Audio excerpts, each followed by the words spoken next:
복권에 당첨된 사람들 얼굴에 공통점이 있다는 말 들어보셨나요?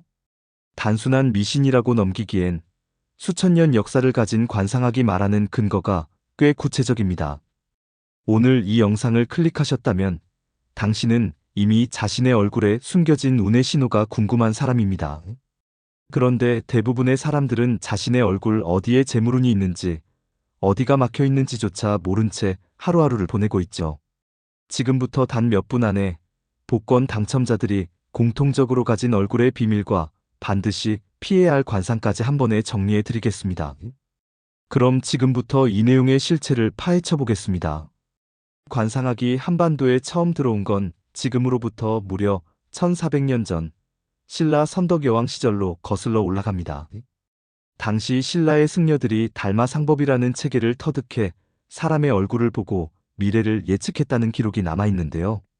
이후 조선 왕조실록에는 관상가가 왕의 외모를 언급하거나 나라의 중요한 결정 앞에 불려나오는 장면이 여러 차례 등장합니다.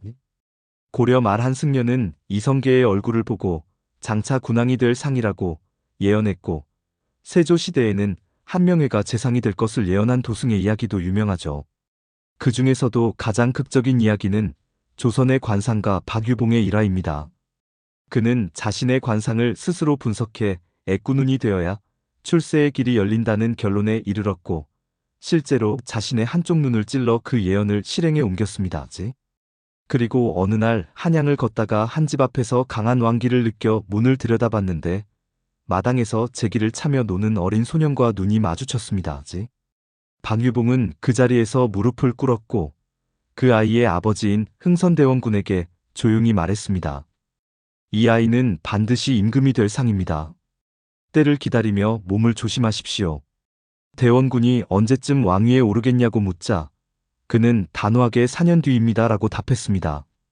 그리고 정확히 4년 뒤 그 소년은 12살의 나이로 조선의 26대 왕 고종으로 즉위했습니다.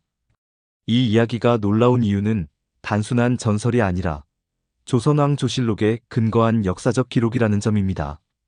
그렇다면 재물과 행운이 따르는 얼굴에는 어떤 공통점이 있을까요?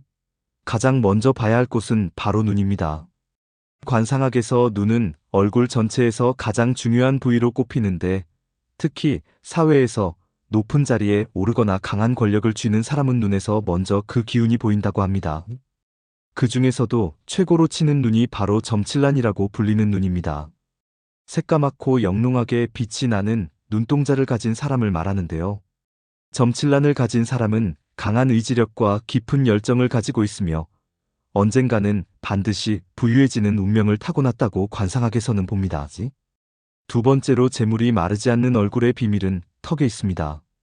크고 넓어서 힘이 느껴지는 턱을 가진 사람은 재물이 끊이지 않는다고 하는데, 이때 중요한 건 통통하게 살이 찐 턱이 아니라 평범하거나 약간 마른 느낌이면서도 넓고 단단한 인상의 턱이어야 한다는 점입니다. 세 번째, 그리고 복권 당첨자들에게서 가장 자주 발견되는 공통 부위가 있는데 바로 귀입니다. 귓볼이 넉넉하고 귀 아래쪽이 두툼한 사람은 크게 성공하고 삶이 수월하게 풀린다고 합니다. 귀는 동산, 즉 재산과 사업의 추진력, 그리고 발전성을 나타내는 부위이기 때문이죠. 실제로 복권 당첨자들의 관상을 분석한 결과 대부분 귀 관상이 특히 좋았다는 공통점이 보고되고 있습니다. 여성의 경우 귀걸이를 착용하면 귀의 기운을 더욱 살릴 수 있는데, 이때 길이가 길고 크기가 큰 귀걸이를 선택할수록 좋은 기운을 붙잡아주는 효과가 있다고 합니다. 반면에 배우자를 선택할 때나 함께 일할 사람을 볼 때 반드시 피해야 할 관상도 있습니다. 첫 번째는 상근이 끊어진 관상입니다. 상근은 두 눈 사이, 코의 시작 부분을 말하는데, 이 부위가 끊어진 것처럼 움푹 꺼진 사람은 부정적인 행동을 할 가능성이 높고 깨달음의 깊이가 부족하다고 관상학에서는 경고합니다. 두 번째는 사배안입니다.